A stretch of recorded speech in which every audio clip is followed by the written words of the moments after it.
Right guys, welcome to another video. If you haven't yet subscribed to the channel, we've got a competition running. If you look at my previous videos, there's a really great prize, so just click the subscribe button and yeah, I'll enter you into the competition, which we'll be drawing in the next couple of videos. So this session then, we've got a rare treat. We've got 2 nights ahead of us. Come down to the day ticket that you've seen in previous videos, and we've got a bit of a mild spell. We're towards the end of January now, but as you can see, I'm in a t-shirt. It's actually been you know, 10, 11, 12 degrees this afternoon, and there's a bit of a weather front coming through the next couple of days. We've got rain and wind, and the pressure's dropping right off on Saturday night. It's Friday night now, and so, you know, it's looking really good for a bite. And if you saw my last video on winter weather and the conditions that I look for, this is it. You know, we've got a warm spell, we've got wind, we've got rain, and a drop in pressure, so I'm really hoping the fish are going to have a feed, because I've actually blanked on my last 2 sessions. If you've been watching my videos, you'll have seen that. So yeah, what have we done tactics wise? It's very late evening now. It's actually just gone 5 o'clock, so it's just getting dark. We've got 1 rod out already, unusually on a Zig Rig. Just thought I'd try something different, as I've been blanking my last 2 sessions, and I've got my main spot on this lake, and I don't really have a place for my 3rd rod, so I thought, well, I'll put a Zig Rig and I can sort of rove it around, and if I get a take, you know, that's potentially an area that I can keep putting that Zig Rig back to, but I'll probably move it every few hours or so, and hopefully pick up a fish that's passing through. So this video really is going to be about Zig Rigs and fishing Zig Rigs in winter, my thoughts on it, how to tie up a Zig Rig, and also sort of hook bait options, and how you choose kind of where to cast, what depth to fish at, and the conditions that you usually try and fish them in. So that'll probably be tomorrow. We'll talk about that. Got a bit of time on this session, so you know, I'll probably do that sometime tomorrow, but for this evening, I've got 1 rod out, like I said, on a Zig already. I've got another rod ready to go here on my normal withy pool rig. I've got a white pop up on there. I've done well on white on this lake, and pink as well, but as I blanked last time, I thought I'd try white this time, you know, just mix it up and hopefully nick a bite. And then I've got another rod ready to go out, and this one's on my half snowman rig, which you'll hopefully have seen in previous videos. And I've actually got a little bag of my stick mix on there, which you'll also have seen in the previous video. I've done a winter stick mix video. That's what's in that PVA bag, and the hook bait is half a pink pop up with a 40mm Escort bottom bait, just on a blowback rig. So those 2 are going to go out now, and the other one's out on a Zig, like I said. And yeah, let's see what the night brings, and if I catch any fish, I'll obviously show you, and we'll talk about those Zig Rigs in the morning.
Well, morning guys.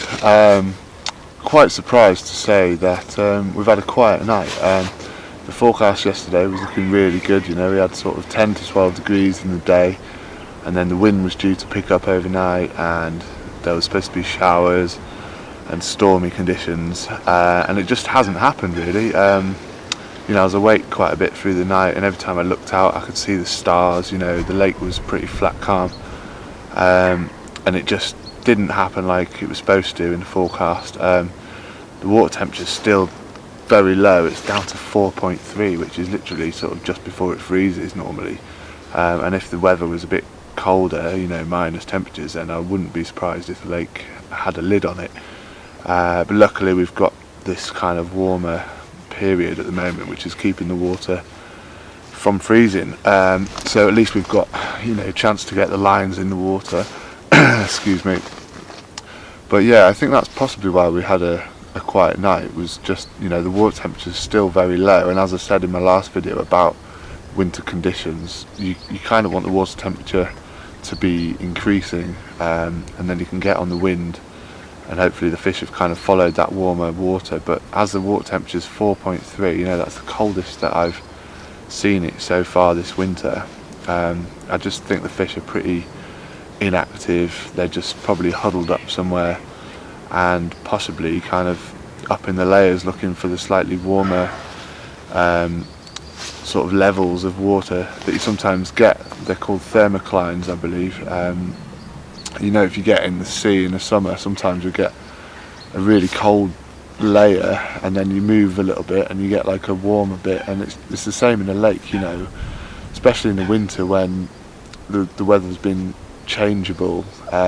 You might get warmer bits of the lake that have sort of stayed warm, and then the colder water's sunk to the bottom and the surface layers might be cold because the air temperature's cold, but somewhere in the middle you'll have a slightly warmer seam, if you like, and that's where Zig Rigs really come into their own. So I'm definitely going to be persisting with the Zig Rigs on one rod, and later on in the video, possibly later on today, we're going to be talking you through my thought process with zigs, and you know, how long to have them, where to cast them, you know, how to cast them, hook bait options, how to tie it up, all that sort of stuff.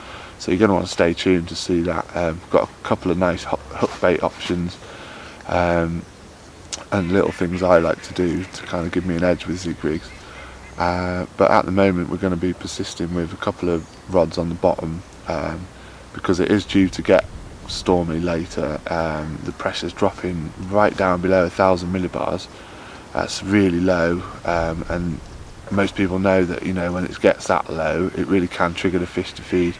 We've got sort of winds of 50 miles an hour this evening forecast, and rain and stuff, so it might be a bit tricky with the filming, but I'll do my best for you, try and keep you up to date as the session goes on, and we'll talk about the zigs at some point as well. So for now I'm going to be watching the water. I might redo the rods in a minute because they've been out all night with no action, and then yeah, we'll have to see what the rest of the day brings. Hopefully I can talk to you if the weather lets me. It is starting to cloud over now, so this storm that's been predicted just might be a little bit later than I thought, and tonight we're definitely looking at some pretty horrendous conditions, but good for the fishing, hopefully.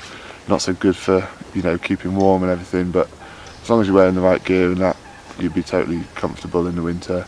And I tend to get out in some of the worst conditions, and I usually have my better sessions when it's like that. So yeah, you've got to be in it to win it and everything. So yeah, I'm just hoping I can pull one out of the bag on this session. It's you know, there's still time. Like I said, I've got 2 nights on this session. I've just finished my first night, nothing happened, but we've got tonight to play with. I'll be leaving at some point tomorrow morning, so probably 24 hours or so left. So yeah, we're going to stick the kettle on as always, probably have some breakfast, and yeah, fingers crossed something will happen today, or if not, tonight. Right, so as promised, we're going to be talking about Zig Rigs. I thought I'd do this now before it starts raining. It's looking like the weather's turning a bit, which could be good for tonight and for the rest of the session. Hopefully get a couple of fish before we leave tomorrow. So Zig Rigs then, a very good way of presenting a bait off the bottom. You know, you're kind of fishing in the mid layers, where hopefully you're looking for areas of the water that are slightly warmer in the winter, and the fish are sort of hanging out, just sort of resting in that warmer area. And I think the height of the zig is very much dictated by the pressure, the air pressure. So in the summer especially, you know, if you've got really high air pressure, you know, the sort of conditions where it's flat calm, very little wind, quite hot, you know, the fish are probably hanging out in the sort of the top third of the lake, I would think. So say if you're fishing in an 8-foot lake, you probably want to try zigs about sort of 5, 6 and 7 foot, something like that. Go, you know, all 3 rods on the zigs. You're committing to it, you know, and if you think fish are in a certain area, you're bound to get a take on one of those. And then once you get a take on that depth, you can change all 3 rods to the same depth because you know where the fish are. But also in the winter, the fish sort of tend to hang out off the bottom, kind of say in the bottom third of the lake really, or about halfway, where I think the warmest of the water is, because the top layers are sort of cooled by the air and the bottom layers, the cold water has sunk down.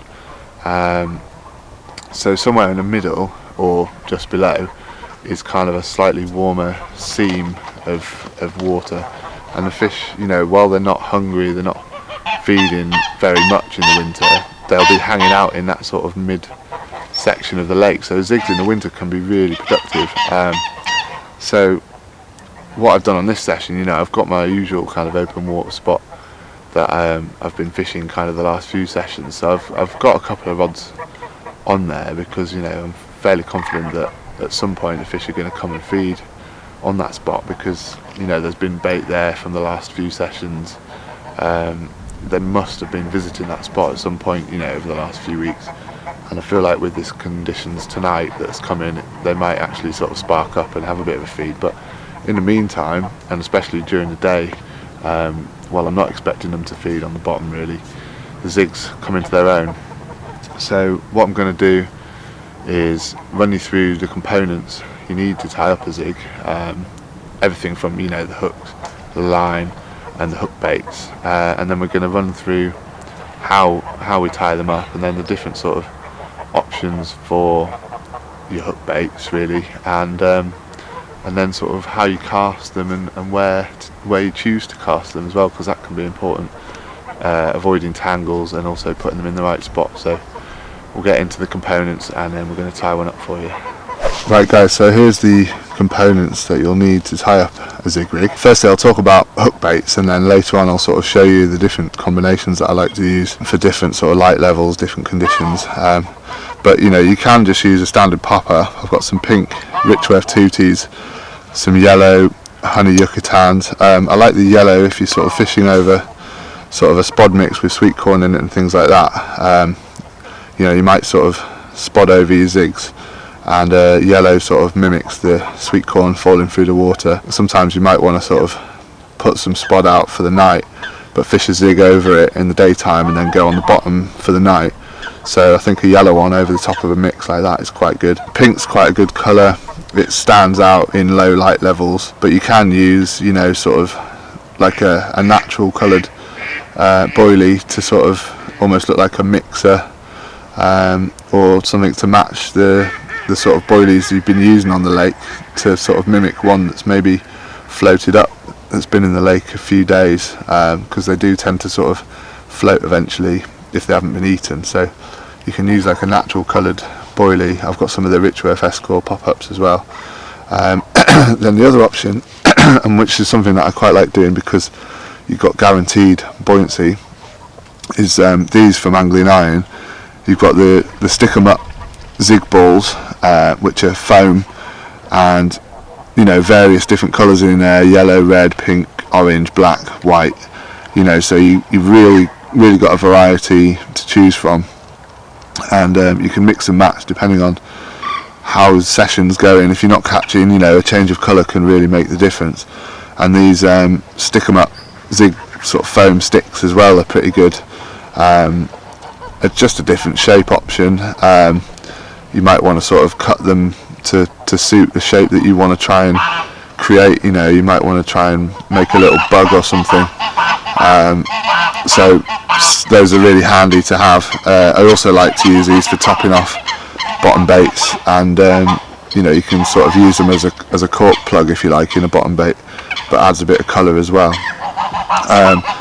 Hook choice, I've got some size 8 angling iron chod hooks, nice and small, nice straight fine point, so they go in and stay in if you like, and they're a nice small size so that they don't affect the buoyancy too much, because you know, with a long zig, the weight of the hook can pull it down, especially with the line as well, pulling it down. So you want a fairly light small hook to be inconspicuous and to not be too heavy.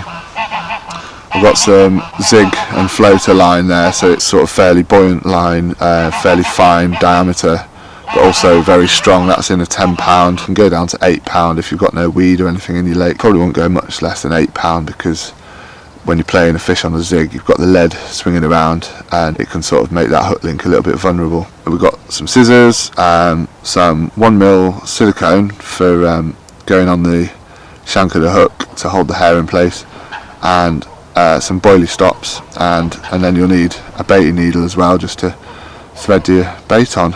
So let's get into how to tie the rig.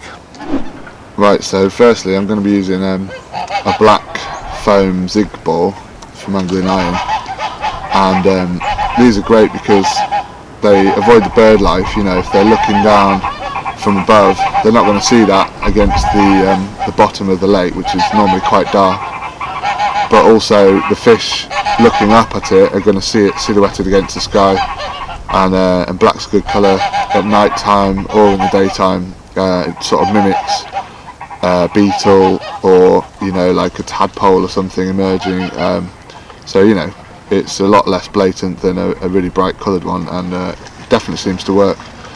As you've seen from that Dowell Peck video recently with one of the Corder masterclass videos, he had a fish on a black one in the middle of the night, so definitely worth trying the black ones. So first things first, we're going to take your zig line and tie an overhand loop in the end of it. It's going to form your hair. So we go through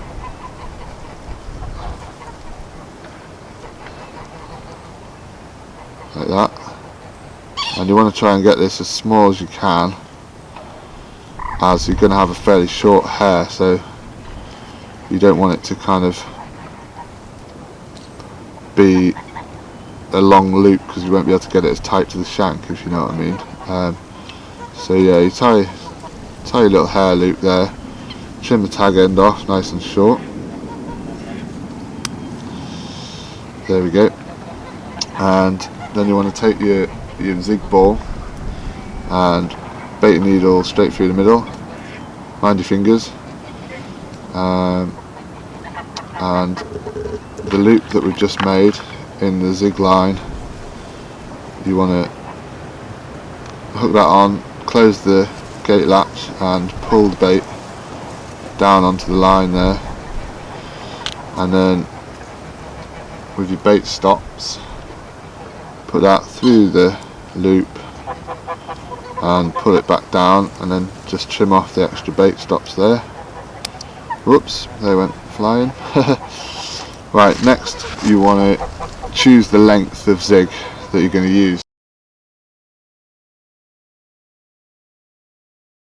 And now what you want to do is have a little bit extra just for your loop. We're going to have quite a long loop. I'll explain why in a minute. So once you've got your length of line, next you want a small piece of your silicone tubing, probably only about 2mm, like that, if you can see that there. And then we're going to thread that down onto this line that we've just cut off. Hopefully you can see that. We're going down towards the hook bait. So there we go. So that's just there. Next you want one of your hooks. So as I said, size 8 angling iron chod hooks, nice and small, really sharp, and a straight point which I think catches hold quicker, and I never seem to have problems with losing fish, so I don't ever bother with a beach point, but it's personal preference really. So holding your bait between your fingers like that and the piece of silicone between your thumb and your forefinger, you want to put the point of the hook down through the silicone towards the bait like that, and then slide the silicone around shank until it's around about opposite the barb, and then pull your hook bait down to touch the silicone just like that. And that's just going to hold your bait nicely on the shank there, and then finding the other end of your line, you want to come through from the back of the hook, so towards the point, through the eye, and pull that down, and then you want about 5 turns is enough. 1, 2, 3, 4, 5. Trap that with your finger to keep it tight,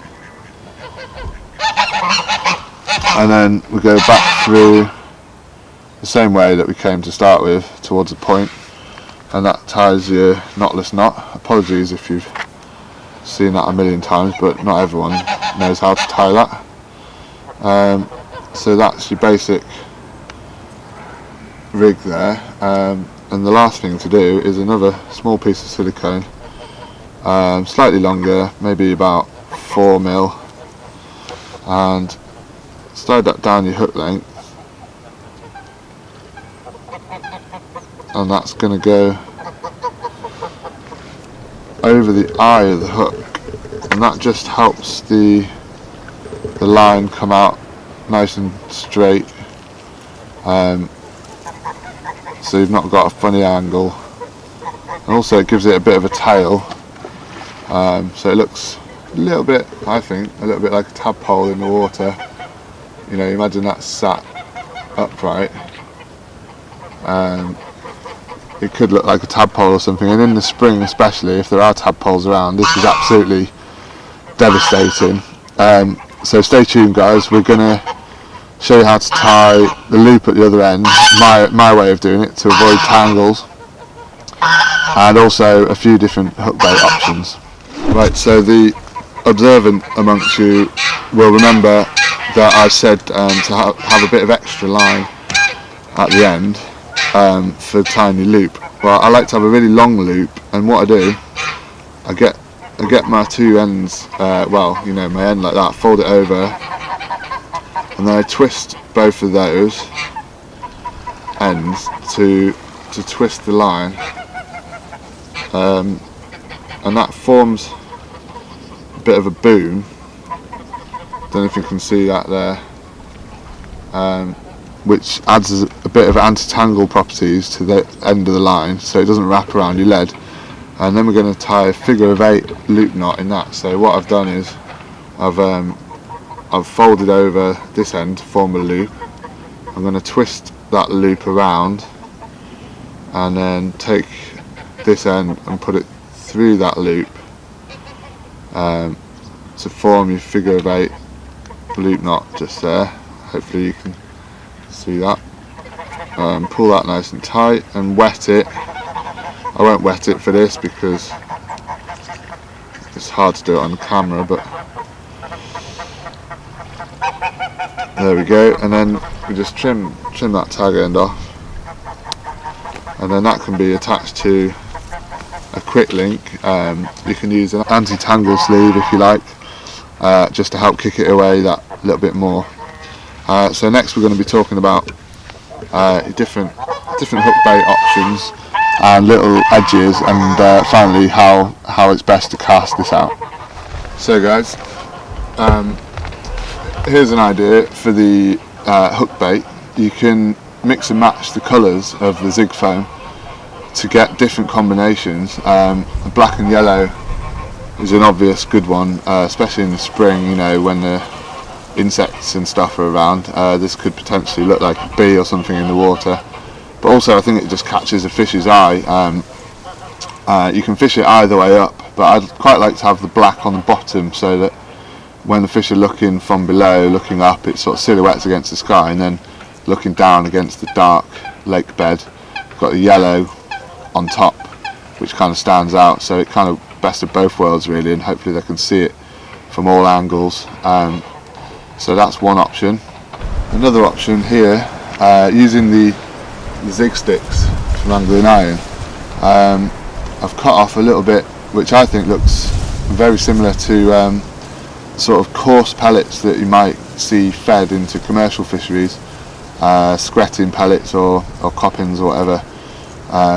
So if you're on a fishery where you think pellets are fed and you think the fish might be in the upper layers, then it's worth considering something that mimics a pellet, because it might sort of look natural to the fish and maybe trip up those warier fish. Now, as far as different hook baits go, you can obviously use any combination of, you know, the foams to have different colours. One idea would be to sort of cut thin slices of each stick and put them all together in a bit of a stack, you know, and you can have a bit of a multicoloured zig, which just looks, you know, totally out of place, and the fish just have to kind of investigate it with their mouths, don't they? So trying different colours and different combinations might help you find out what works on your lake. But one thing I will say is these foam sticks and the foam balls are absolutely brilliant for sucking up flavours and also amino acid type liquids, like the Richworth serum, which is an amino acid blend. I've talked about it before, but it's actually in the S-Core boilies, and it's a blend of amino acids which doesn't have a flavour or a smell as such, but the chemicals in there, you know, the amino acids themselves actually attract the fish and stimulate them to feed. So if you've got an unflavoured ball of foam out there with some sort of food signals coming off it but no smell, you know, the fish are going to home in on that, I reckon. It's going to cause them to sort of pick it up and investigate, and then hopefully if your rig's good enough, it's kind of game over really. So yeah, I mean, you can obviously use flavours and stuff as well. The Richworth do those boilie dips like the Tutti Frutti one and the Esterberry and things like that, and they can be good ones, and different times of the year, you know, different flavours can work, so it's worth experimenting with a few different things. And actually these zig balls, I quite like to use half of one. See, I've got one chopped in half on top of my boilie. Instead of half a pop-up, you know, you can use half a coloured foam ball, and then that can soak up some flavour, so you can kind of make any flavour you want or any combination you want, so that's up to you really. So lastly really with zigs, I want to talk about the best way to cast them, because they do have a tendency to tangle with them being such a long hook length, so there's a certain method I like to use for casting them out, so we're going to cover that next. So casting a zig then, what you've got to remember is you've got a very long hook length, so that can obviously tangle in flight. So what I like to do is cast them quite high, give them a steeper trajectory so that the lead goes up and then comes down, and the hook length goes behind it and down into the water like that, because if you cast it sort of quite flat, it can all kind of land in a heap, so up and down is much better for zigs. So I'll try and demonstrate that for you now, and you'll see that I'll feel the lead down as well, because not only does that tell you what's on the bottom, I know that doesn't matter for a zig, but also it helps keep the hook length straight as it falls through the water, so you can ensure that it's presented nicely in the upper layers. So we're going to cast this out now. You can see how I cast it, and then we're going to talk about the sort of areas that you should be looking for when casting your zigs.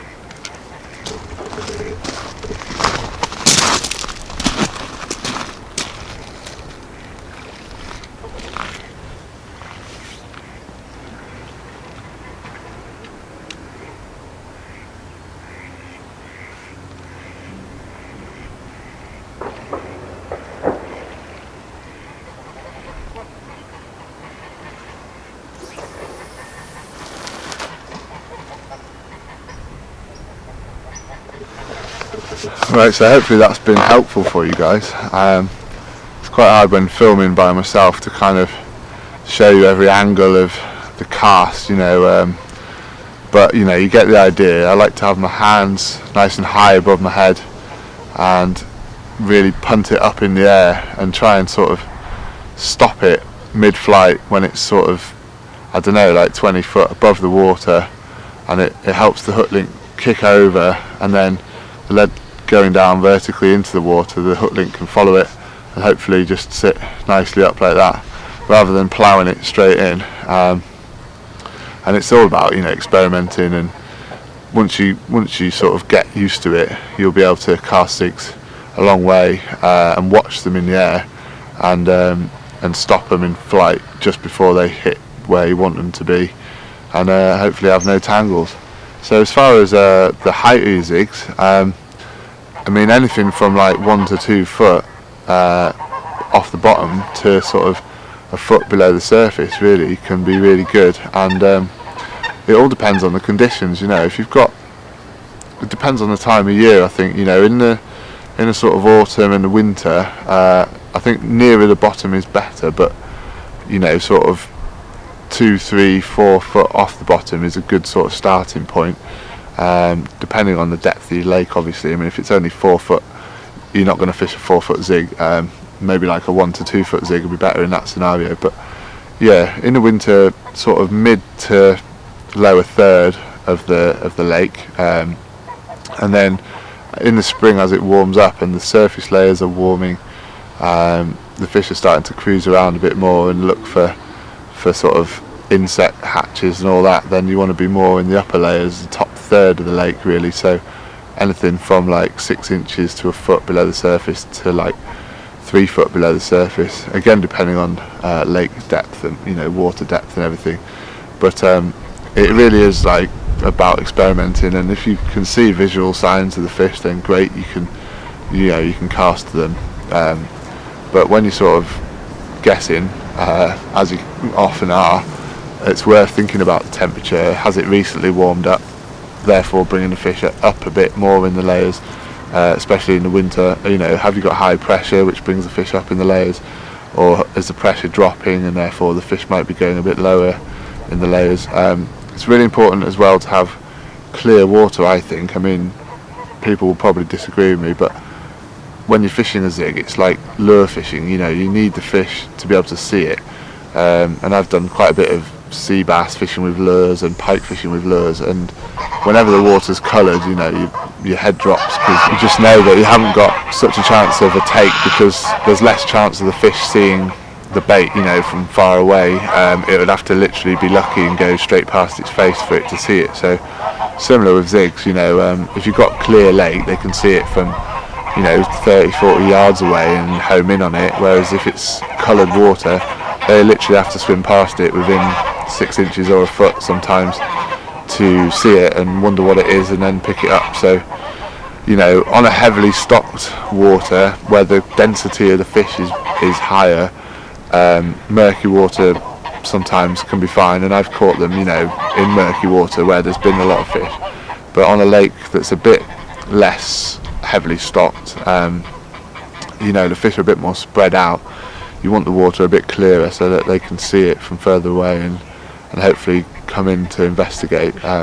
But also adding flavours to your foam, or you know, whatever you're using for a hook bait, that can really help. And actually, you know, a pop-up that's already flavoured, that can be good in murkier water, and using bright colours and things like that. So, you know, you have to use your common sense a little bit and experiment and find out what works. I've caught on white foam zigs quite a few times actually, and a lot of people seem to think that black's the be all and end all, but you know, yellow's good, white's good, and red can be good, and obviously the combinations as well. And if you see some sort of insect hatch in the spring, try and look at the colour of that and the shape of that and try and mimic that, you know, and particularly things like tadpoles, because that's like a real food source that the carp home in on. And a little black ball with you know, the hook below it can look just like a tadpole that's kind of struggling going up to the surface, and the carp can take it. So zigs in the winter are definitely something worth trying, and it's definitely something that in the spring I'll be doing on at least one rod, because this lake's full of naturals, and I really think as the insects and things are hatching, the carp are going to be feeding on them. So that's it about Zig Rigs really. As far as this session goes, the weather is turning slowly but surely. It's a lot slower than it was supposed to be turning. As I said, last night was flat calm and pretty clear skies, and it wasn't supposed to be like that. It was supposed to be quite stormy, but tonight is looking like it's going to turn stormy, and we've got winds picking up now, and the sky's kind of clouded over. So, you know, I'm really hoping that the fish are going to get on the bottom and have a little feed. I'm not going to put any more bait out, because I put a little bit out when I got here yesterday, and obviously I've not had a take, so I don't think it's been eaten really, although I've had a few ducks diving on me, and I did unfortunately catch a duck just now, so I had to get that one in and sort it out, but I did manage to get the hook out, and he's gone back fine and he swam away, so happy days. But yeah, I've decided not to put any more bait out really, just because the fish haven't been going crazy and the water temperature's so cold. So, you know, I might fish little stringers or a little bag on each rod, but I'm not going to put any free bait out because I think it's still there from last night. And yeah, we're going to have to hope for the best. I'll update you before it gets dark later on. Hopefully it'll be blowing a gale and horrible weather, because that means we've got more chance of a fish, doesn't it? So yeah, I hope that's been helpful talking about the zigs, and yeah, I'll keep you updated as things happen.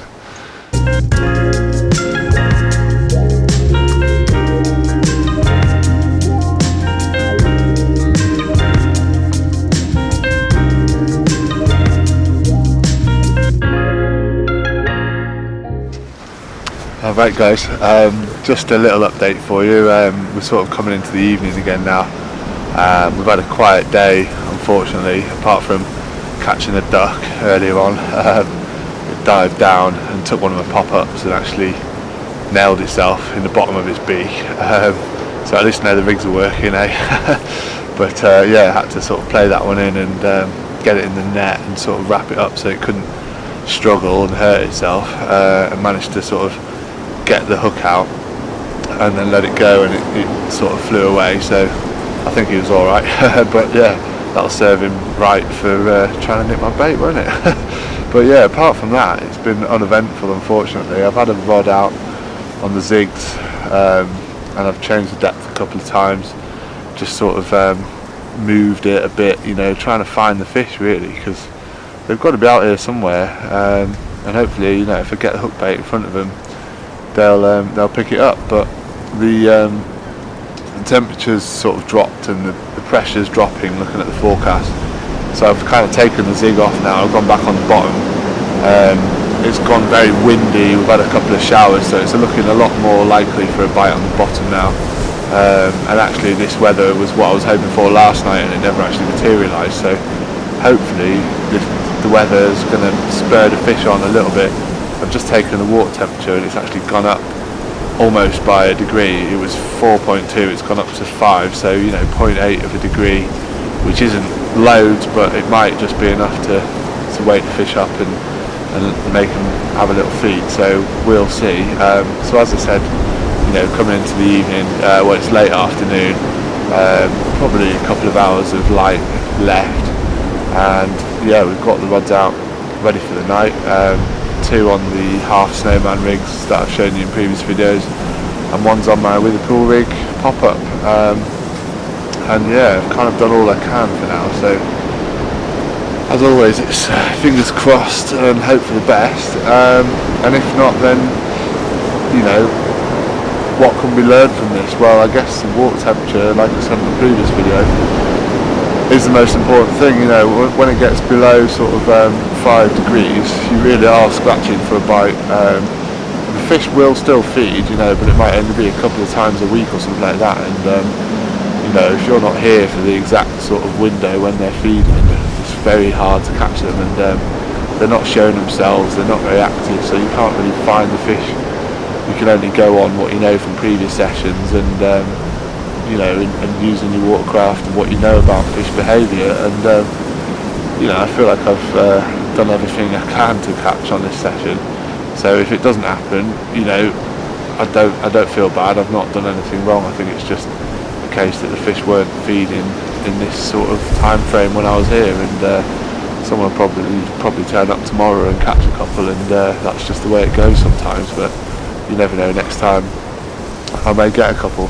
But we still have got the night ahead, and all my bites have been at night the last sort of 6 weeks or so. So I'm still hopeful, you know. There's a good chance of a fish through the night, and with this wind and weather that's coming and the drop in pressure, you know, it does seem pretty positive. So we'll just have to kind of like be confident, stick with what we know works, and hope for the best, really. So sorry I've not got anything more positive to show you, but I just thought I'd tell you where we're up to now. One little tip that I thought I'd share with you: if you've left your rigs out in the lake for a number of hours, you know, might be overnight or for like a whole day, when you wind in, it's really worth putting that rig in the margin and just seeing how it's sitting, because after a certain amount of time in the water, the buoyancy will have changed if you're using pop-ups, and you know, if you're using a half snowman like I do, the buoyancy of that half a pop-up might have changed. And you know, it's just interesting to see kind of how it's sitting when it was out there, and if you haven't caught, perhaps there was a reason for it, and you might want to sort of add some extra buoyancy to rig in the form of cork or something like that, or those foam balls that I showed you, or the foam sticks from Angling Iron. You know, something like that won't lose its buoyancy. So if you did want to fish something that you know is going to stay popped up for, you know, indefinitely, then foam's probably a good way to go, because pop-ups do have their limitations, and you know, I've caught so many fish on them, don't get me wrong, they're brilliant, but they don't always fish how you think they're fishing. So when you wind in, always check it with the margin, if you've got nice clear margins like we do here, and it's a real edge to kind of know what's going out on the spot, you know, what it looks like after a certain amount of time. So that's something that I've sort of realised today. Put my rig in the margin, and it's been out there for, I don't know, 15-16 hours, and it was still popped up, but it was sort of slightly leaning to one side, and you know, that's not a bad thing, and some people actually look to achieve that, because it means it's sort of got a bit more free movement when the fish sucks it. It's not sort of pinned upright, if you know what I mean. It can sort of move into their mouth. So it's all personal preference, you know, but what you want to know is how you think you're fishing is actually how you're fishing, because then you can kind of know what's been successful, be consistent, and try and get the same. If you've caught the fish on a certain tactic, you know, you want to be able to replicate that, so you kind of want to know how it is you're actually fishing after your rod's been in the water for a while. So a little tip I thought I'd share with you there. As you know, I do try and add little tips along the way, because I think it's good for you guys to sort of pick up on these things and hopefully put them into your own fishing, and hopefully put a few more fish on the bank. But I need some tips from you guys at the moment, it seems. So you know, any more tips you want to share with us, write in the comments down below. Winter tips specifically, you know, and yeah, we're going to sort of see what the night brings, and I'll keep you updated if anything happens, but if not, we'll chat in the morning.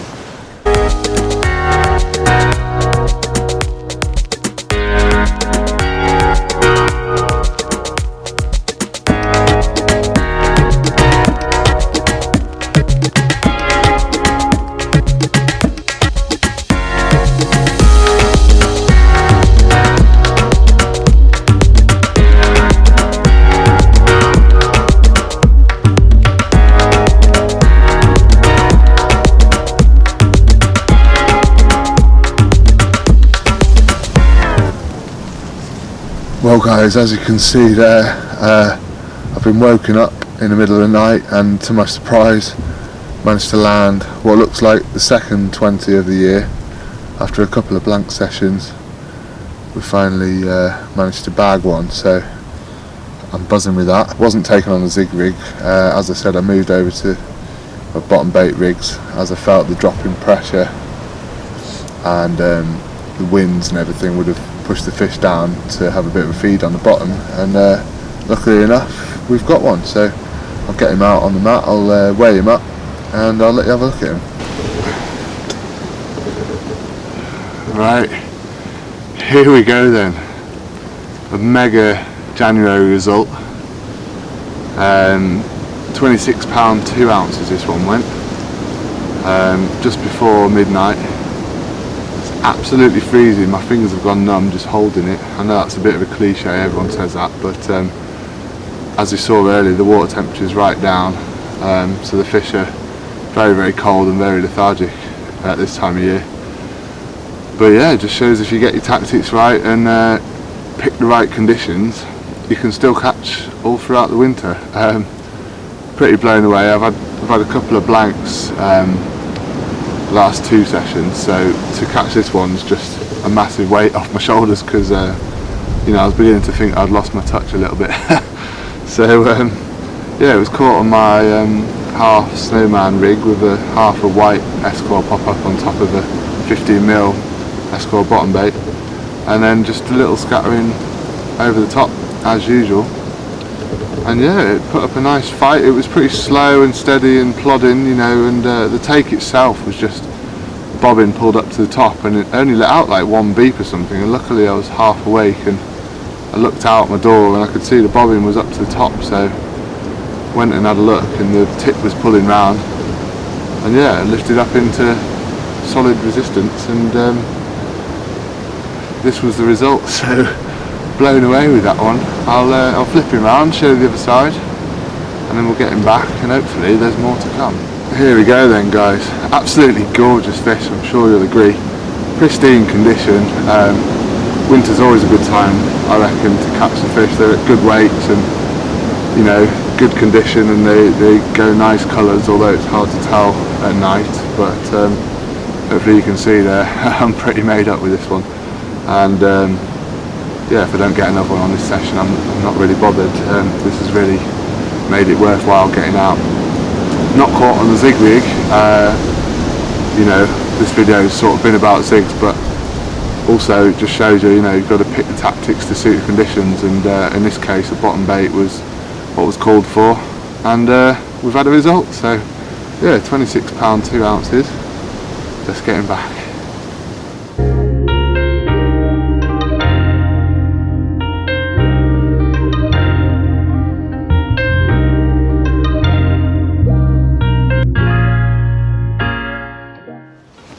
Right, morning guys. Here we are then, this is the final morning of our session. Absolutely over the moon to have caught that fish last night. You know, I think I said I've had a couple of blanks in a row now in my last 2 sessions, and I was really scratching my head, you know, wondering what's going on, because, you know, last winter I was catching fish all through January, and I think what it is just that it's been quite cold. We've had quite a lot of frosts and stuff, and it's really knocked the water temperature back, and I think that really influences the fish this time of year. But then last night we had these big winds come through, and it's a totally different story to the first night, and it stirred the fish up and managed to bag that nice 26 pounder that you saw there on the footage. So yeah, really happy. It's made the session worthwhile. Made it worthwhile doing the extra night. I'd only planned to do an overnighter on the Friday night, but then I saw the conditions were looking good for the Saturday, and I sort of begged and pleaded with the missus to be able to go for the extra night, and it's paid off, you know, so thank God for that, otherwise she'd probably kill me. So yeah, like I said, final morning. We're going to be packing up pretty sharpish in a minute. Got to get home and take over with the kids, because my missus is going out swimming in the sea this morning. Mental, I know, but she's doing it every day at the moment for charity, for mental health awareness. She's about halfway through a year's worth of swimming in the sea every single day, and she started in August, so she's about halfway through, so obviously it's going right through till August. So if you want to check out what she's doing, she's on Instagram, Maddie Doing the Daily Dip, and her friend Kim as well, is doing it, Kim doing the daily dip. I'll put links below the video to their pages, and you can check them out. They put a picture on every day of their swims that they're doing. Pretty weird and wonderful places they're going to. They've been up in London, they've swam in the docks there, they've been to like lakes and rivers, mostly in the sea around the Isle of Wight, but you know, it's bloody cold at the moment, so they need all the help they can get, guys. So yeah, go check them out on Instagram. If you're feeling generous, you can sponsor them. They've got a Virgin giving page. So yeah, just thought I'd say a bit about that, because you know, it's pretty amazing what they're doing. So right, we're like I said, going to start packing up in a minute. Well happy to have had that fish. You know, it was on the bottom, so not on the zigs, like I said, but you know, I wanted this video to kind of just explain about my thinking behind zigs, and you know, I only bring them into play every now and again, just when I'm scratching, really. But it can be a devastating tactic, and if you go for an out-and-out zig approach on the right water, the right conditions, you can really have a good session. You know, so it's worth thinking about it and having it in your armoury. And you know, when you have a couple of fish on it, it really gives you confidence to use it more often. So yeah, the coots are just about to start diving on me, so probably time I wound the rods in. Yeah, if we don't get any more action, then I guess I'll see you in the next video. Thanks very much for watching.